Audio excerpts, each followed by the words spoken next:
السلام عليكم ورحمة الله وبركاته. أهلا بكم في فيديو جديد على قناة يوميات مسلمة. صباح الفل وصباح النشاط وصباح الروايح الجميلة والأيام الجميلة اللي احنا داخلين عليها. ربنا يا رب يبلغنا رمضان، اللهم أمين، ويجعلنا فيه كده من الفائزين، اللهم أمين يا رب. المهم نصبح كده على بعض ونبدأ كده اليوم بالصلاة على النبي. اللهم صل وسلم وبارك على سيدنا محمد. النهارده بقى ان شاء الله يوم من اهم الايام، فيها تجهيزات وتحضيرات لرمضان ان شاء الله باذن الله. يعني هنجهز شويه حاجات، وكمان هننزل نشتري شويه مشتريات يعني مهمين بالنسبه لي جدا ان شاء الله باذن الله. المهم ان انا قلت بقى اشرب القهوه بتاعتي طبعا واظبط دماغي كده. انتوا عارفين لما يوم بيبقى ورايا فيه حاجات كتير، بحب كده اقعد اشرب القهوه، وشربتها بالفعل. وقعدت كده اكتب بس الحاجات اللي انا محتاجاها. انا كنت كاتبه التتبيلات في ورقه عشان بس ابقى يعني ابص كده على المكونات واشوف ناقصني نوع من انواع التوابل، صوص من الصوصات، الكلام ده كله. فالمهم ركزت كده وكتبت، عدت كتابتهم تاني في ورق سهل عليا، عشان بخاف ان انا في الحاجات دي ان انا انسى، وخصوصا ان انا هصور معاكم، فببقى عايزه الحاجه تطلع مظبوطه عشان ما تجربوها ان شاء الله تدعولي. المهم رحت ابتديت دخلت بقى على المطبخ وقلت يلا بينا نشتغل. بصوا، هو انت لو وقفتي والله، يعني لو مشيتي معايا بالخطوات في الفيديو ده، مش هقولك يعني مش هتكملي ساعه، اقل من الساعه وهتكوني خلصتي التتبيلات كلها. هتعملي حتى لو هتعملي يعني انا عامله مثلا حاجات متبله بيها فرخه كامله، وتتبيلات متبله بيها نص فرخه. انت خدي مني التتبيله وتبلي بيها الكميه اللي انت عايزاها. هي التتبيله بس مش هتاخد منك يعني 10 دقايق شغل، وهتلاقي ما شاء الله بعدها بقى يعني هتشتغلي. وهيبقى الحاجات دي هتطلعيها مثلا في رمضان باذن الله، على هتقومي تصلي الظهر وتطلعيها تسيبها تفك كده شويه، وعلى العصريه تروحي مدخلاها الفرن بتاعتك. يعني على الفطار هتكون جاهزه، وهتاكلي فراخ بقى يعني هتدعولي عليها. انا عارفه ان اللي جربها بفضل الله اللهم لك الحمد عجبتهم جدا. دلوقتي هنبتدي بقى في اول وصفه اسمها الدجاج المسحب. هحاول احط لكم كده التتبيلات بتاع كل المكونات بتاعه كل تتبيله، عشان تاخديها سكرين شوت تبقى معاكي يعني على التليفون، او ما تيجي تشتغلي تلاقيها سهله بالنسبه لك. بصي، اول حاجه بالنسبه لتتبيله الدجاج المسحب، احنا محتاجين لتر من الميه او نص لتر من الميه حسب انت عايزه فيها صوص قد ايه، وبهارات بقى ملح وفلفل اسمر وسماق، وكمان توم باودر، لا سوري، بصل باودر، والثوم توم فريش، تكون توم مفروم كده معلقه، وقرفة وجنزبيل وفصين كده حبهان. هنفرمه مع بعض كده بالهاند بلندر، تمام. فهتحطي كل الحاجات دي على المية. وهنحط كمان لو ما عندكيش دبس فلفل، هتحطي فلفل احمر، عارفة الفلفل الالوان الاحمر، هتحطي نص فلفلاية كده ولا حاجة. وكمان صلصة، يعني لو عندك دبس فلفل خلاص هتفتحي برطمان دبس الفلفل تحطي منه معلقتين. ما عندكيش هتحطي نص فلفلاية حمراء، وكمان هنحط عليها صلصة. طريقة التسوية بقى ان شاء الله كل تتبيلة هقول لكم برضو طريقة التسوية بتاعتها ايه. دي عادي، عايزة تعمليها في الكبة تعمليها، عايزة تعمليها في الخلاط تعمليها، عايزة تعمليها زي ما انا عملت كده بالهاند بلندر، اوكي تمام. وهنحتاج كمان حوالي ربع كوباية زيت. هو كل التتبيلات دي لو انت هتعمليها بزيت زيتون افضل بكتير. التتبيله دي سوري، وهتلاقي طعمها يعني لو كلتي فعلا في مطاعم السوريه اللي هي بتعمل اكل بيتي، مش اللي هي بتاعت اكل المشويات والكلام ده، هتلاقي طعمها زي دي بالظبط. انا اكلتها مره زمان عند محل برضو كان عامل اللي هو يعني اكل بيتي. كنت في مكان كده في اكتوبر، وكان مطعم في شارع جانبي وما كانش معروف خالص، بس كان بيعمل الاكل البيتي السوري. فبصراحة طعمها روعة، وقعدت بص دخت على التتبيلة دي، وقعدت ادعبس كده وجربت حاجات كتير لحد ما عملت دي، ظبطت معايا بقى وادتني نفس الطعم، فعلا روعة. طريقة التسوية ايه؟ هي بيبقى الصوص بتاعها كتير قوي، يعني مش اللي هي مجرد ان انت هتلفيها كده بالتتبيلة وخلاص. لا، هي بتستوي جوه تتبيلتها، يعني بتبقى كمية صوص كبيرة، وبتحطي فيها بتتبلي بيها الفرخة، وبتسيبي الصوص جوه الفرخة، وبتحطي كمان عليها مثلا تقطعي معاها بطاطس جزر، بتستوي جواها. مش قادرة اوصفلك طعمها بيبقى روعة، بيبقى لونها احمر وجميل. بس الليمون مع التوم مع الفلفل، الحاجات دي كلها بتعمل ميكس، انت ما بتبقيش يعني يعني انا اصلا من النوع اللي ما شاء الله بعرف اميز الاكل، اقول ده فيه كذا ده فيه كذا. بيبقى باين يعني التذوق عندي بفضل الله كويس. دي بقى ما كنتش عارفه اجمع، يعني عارفين عماله المس كده في حاجات لا مش كذا لا مش كذا، لحد ما في الاخر بقى قعدت عملت سيرش كتير لحد ما لقيتها. ما جربتها فعلا، لقيت فعلا طعمها زي اللي انا دقتها في المحل اللي بقول لكم عليه ده بالظبط. فهي كده خلاص هي جهزت معايا. بعد ما بتضربي المكونات بتبتدي بقى تلفي بيها الفرخه كده، وبتشيليها بالتتبيله بتاعتها. يعني هو اهم حاجه ان زي ما بقولك ان هي تستوي جوه الصوص ده، لان هو اللي بيبقى ليه طعم. يعني هو اللي بيبقى طعمه حلو. وكمان بتقدري ان انت تغمسيه بقى بالعيش السوري او برقاق طري اي حاجه، وجنبيه بقى شويه رز وشويه توميه وخلاص بيبقى هذا هو ده الفطار بتاعك. وزي ما بقولك تقدري ان انت تعملي فيها كده مثلا بطاطس، تقطعيها كده تقطيعه الزجزاج، تقطيعات كبيره شويه مش صينيه بطاطس يعني، لا. قطع بطاطس كده محطوطه معاها مع قطع جزر. بيبقى مش قادره اوصفلك طعم الخضار ده عامل ازاي. وبتستوي عادي، عايزه تسويها على البوتاجاز تسويها، عايزه تسويها في الفرن تسويها.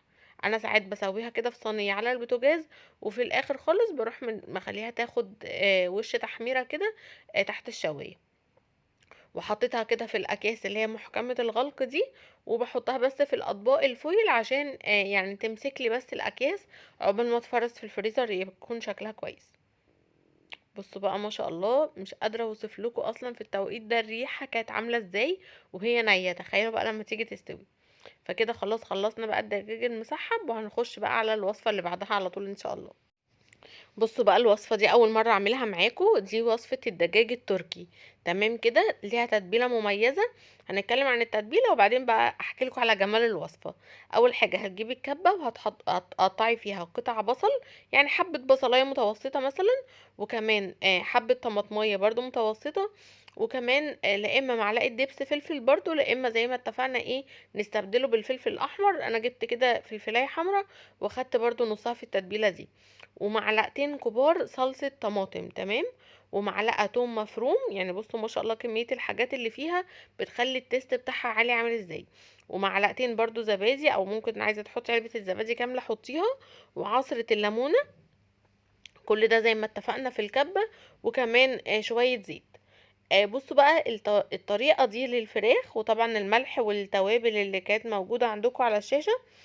هي زي ما انتم شايفين طبعا ده بابريكا. وزي ما بقول لكم التتبيله دي روعه روعه روعه، يعني خدوا سكرين شوت من المكونات. المهم ان هي دي بقى طريقتها تحفه في التسويه وتحفه في طريقه التقديم. طريقه التقديم ان انت طبعا ان انت هتتبلي بيها المكونات دي، هتضربيها في الكبه وهتتبلي بيها الفراخ. لو انت هتعمليها فريش مش هتفرزيها، يبقى هتاخدي كل المكونات اللي احنا ضربناها في الكبه دي، خدي منها معلقتين على جنب شيليهم، والباقي تبلي بيه الفرخه. ساعة بقى التقديم هتكوني الفرخة هتشويها في الفرن. الطريقة بقى اللي انت هتشويها بيها، لا اما عايزة تعمليها في كيس حراري اوكي، عايزة تشويها في الاير فراير اوكي، عايزة تشويها على الشبكة بتاعة الفرن تحطيها كده على الشبكة وتشغلي عليها الفرن لحد ما تسلي وتنزل ميتها وفي الاخر تستوي تمام. عايزة تسويها في صينية، بس الافضل في الفرن، مش افضل حاجة اللي هي البوتاجاز. تحطيها في صينية وتحطي فيها الفراخ، وتقفلي على الصينية بالفويل لحد ما الفراخ تنزل ميتها وتستوي. تشيلي الفويل تديها وش بس تحت الشواية. الخلطة دي بتلاقي الجلدة بتاعتها طعمها مقرمش كده، وبرده يعني مختلفة، طعمها مختلف وطعمها فعلا روعة. والمعلقتين بقى بتوع التتبيلة اللي احنا شلناهم على جنب، هتجيبي بقى عيش سوري او عيش تورتيلا او عيش شامي حتى، وتروحي تفرديه عن بعضه كده وتدهني عليه الخلطة اللي احنا عملناها دي، اللي هي طبعا مش اللي انت متبله بيها الفراخ، المعلقتين اللي احنا سيبناهم على جنب. وتحطيها بقى تحت الشوايه، الرغيف ده تحطيه تحت الشوايه، هتلاقيه حمر كده وحمص، وتقدمي بقى الفراخ عليه. بيبقى روعه برده وشيك جدا في التقديم. وبرده جنبيهم شويه رز اصفر او رز بسمتي وزي الفل، يبقى كده احلى فطار تعمليه. نخش بقى على الوصفه اللي بعدها. دي برضو انا عارفه اللي جربها كان كذا حد سالني عليها الايام اللي فاتت، وقعدوا يقولوا لي اعمليها لنا تاني عشان ما كانوش يعني انتهت منهم. ان شاء الله باذن الله بقى هتشوفوا دلوقتي برضو التفاصيل، هحط لكم برضو المقادير عشان تاخدوها سكرين شوت. بصي بقى برضو هتجيبي الهاند بلندر او الكبه او الخلاط اي حاجه، هتحطي فيها بصلايه خضراء، وهتحطي فيها معلقه توم مفروم، وزبادي، روزماري وزعتر وملح وفلفل اسمر، هي دي التوابل اللي انت هتحطيها عليها. وكمان طبعا الليمونه ومعلقه زيت، برضو لو زيت زيتون هيكون افضل بكتير. هتحطي المقادير كلها. لو انا نسيت حاجه وانا بتكلم بصي برضو على الحاجه، يعني المقادير اللي انا كاتباها في سكرين شوت دي هتكون ادق، لان انا كاتباها كده نقلاها عشان انا بنسى شويه. خلاص كده. وحطيت طبعا عليهم الزبادي وكل الحاجات دي بقى هتضرب مع بعضها. دي التتبيله دي بقى، عارفه لما الفراخ بيبقى الجلده بتاعتها لونها ذهبي كده ومحمره وشكلها مختلف خالص عن اللي بتتعمل بصلصه. روعه روعه بجد، لو جربتيها فعلا هتعجبك جدا. ودي طريقه التسويه بتاعتها برضو سهله قوي، يعني مش صعبه خالص. هتسويها باي طريقه من الطرق اللي احنا قلناها، او في الكيس الحراري. يعني افضل حاجه لها الكيس الحراري. انا بصراحه عشان بحب التتبيله دي جدا فعملنا بيها فرخه كامله. خلاص كده. دي برضو يعني هتعملي جنبها مثلا صينيه نجريسكو، صينيه مكرونه بشاميل، فبرضو هتبقى وصفه حلوه. وهتسهل عليكي بصراحه، بدل ما كل يوم تقفي في رمضان تتصلي ولا تنزلي وتشتري فراخ وتقفي تنضفيها وتعقمي الحوض بعدها والبهدله دي. فبصراحه الفراخ انا من الحاجات بالنسبه لي اللي هي يعني بتعمل لي اجواء توتر كده في المطبخ. فبحب ان انا اجيبها اظبط كمية وتبقى طالعة على التسوية على طول. فابتديت ان انا احط كده بين الجلد وبين اللحم بتاع الفراخ من التتبيلة، وبرضو حطيتها في الاكياس وابتديت ان انا احط عليها بقية الصوص كده.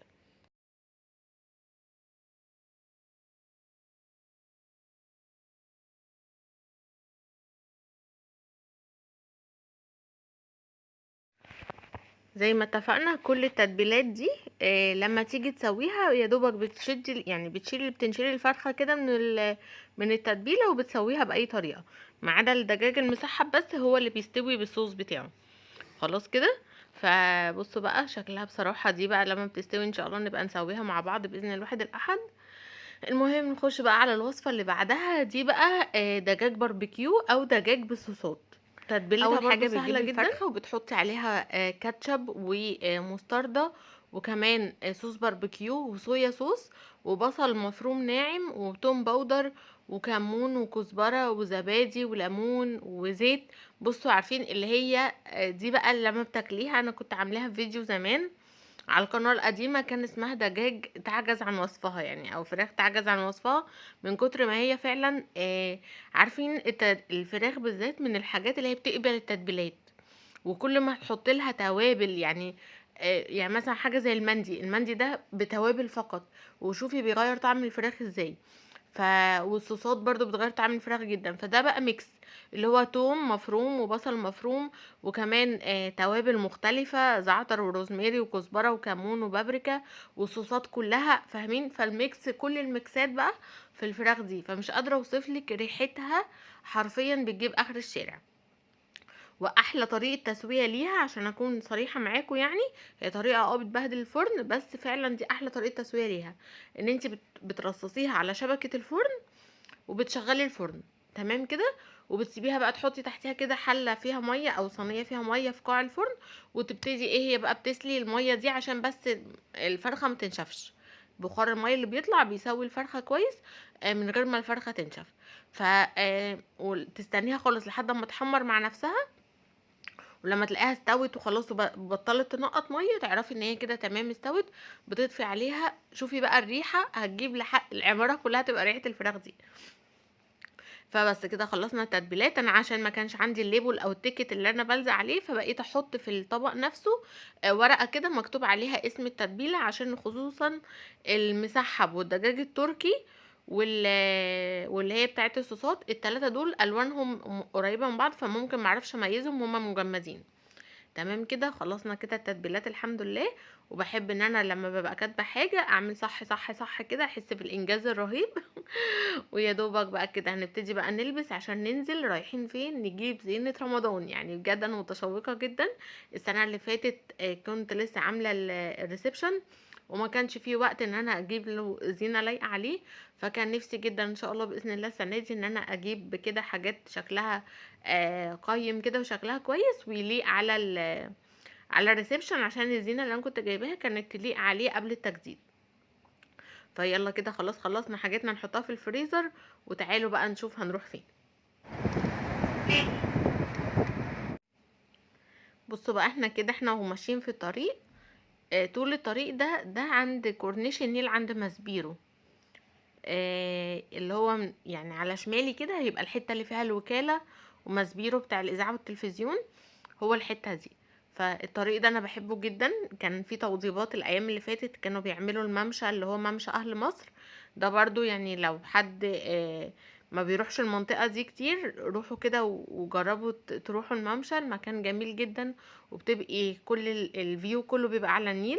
فبصراحة وبيبقى فيه طبعا مطاعم وكافيهات وحاجات زي كده. فبصراحة حلو قوي قوي. هو مش عارفة رسوم الدخول يعني وقت ما اتعمل كان ب20 جنيه اعتقد، يعني رسوم الدخول كده. وطبعا مش مسموح ان انتي تاخدي اكل وشرب معاكي جوه، بس هو عموما يعني خروجه لطيفة كده وتمشية كده لذيذة يعني. والمكان جوه نظيف وكويس. فهنا كده خلصنا ورحنا داخلين بقى على الجزء اللي هو بتاع وسط البلد والعتبة. بحب اوي اصور في الشوارع دي كل ما اروح. وهنروح بقى، انا ما روحتش بصراحة حي الخيامية عشان كنت محتاجة حاجات من درب البرابرة اكتر. فروحنا بقى على درب البرابرة كده. اغلب المحلات اللي هي اصلا متخصصة في بيع الانتيكات والحاجات دي في الايام العادية، حاطة مع البضاعة بتاعتها، حاطة معاهم كمان حاجات بتاعت رمضان. وفي ناس فرشين كده في الشارع زي ما انتوا شايفين. كل حاجة بقى انت ممكن تحتاجيها موجودة، سواء الحاجات اللي هي بقماش خيامية، سواء الفوانيس اللي هي معدن، الحاجات اللي على ذهبي والحاجات اللي على نحاسي والحاجات دي. وفروع النور بقى طبعا باشكالها والوانها. الفوانيس للاسف اللي هم الثلاثه مع بعض دول كانت اسعارهم اوفر عاليه جدا جدا. فجبت حاجه قريبه منهم، هتشوفوها معايا الفيديو الجاي ان شاء الله باذن الله. وبصراحه الحاجات كانت حلوه قوي. كل ما تدخلي جوه كل ما الاسعار بتبقى اهدى شويه. يعني فروع النور بره كانت اغلى، لما تدخلي جوه بتلاقي الاسعار اهدى شويه. والمخدات بقى والرنر وكل الحاجات دي كلها موجوده. يعني كنت مقلقه شويه ان انا ما الاقيش كل حاجتي، بفضل الله لقيت اغلب الحاجات. وجبنا كده حاجتنا بقى ومروحين، ونتقابل بقى في البيت ان شاء الله. عايزه اقول لكم انا وهناك كان في اغاني كده طبعا بتاعت رمضان، والاجواء بصراحه روعه وكانت الاجواء جميله. بس في اغنيه كده مش عارفه، كنت يعني مش عارفه هي كان سمعتها قبل كده ولا انا كمني ما كنتش مركزه. كانت بتقول ان بلادنا الحبيبه ما فيهاش ايد غريبه او حاجه زي كده. لقيت نفسي بقى بجد انهارت من العياط والله هناك. ان عماله يعني ربنا قادر على كل شيء، ان يجي بجد علينا رمضان. وان احنا نكون فرحانين ومطمنين على غزه باذن الواحد الاحد.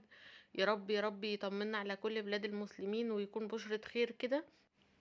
ربنا يلطف بيهم وينصرهم ويعني ويجبر كسرهم ويجبر بخاطرنا فيهم ان شاء الله باذن الله، ويعوضهم خير عن كل اللي شافوه يا رب ان شاء الله باذن الله. يعني مش عايزين نقنط من رحمة الله. يعني نخلي الدعاء تملي بإذن الواحد الأحد، ويكون ندعي بيقين إن شاء الله بإذن الله إن ربنا هيعوضهم خير إن شاء الله بإذن الله.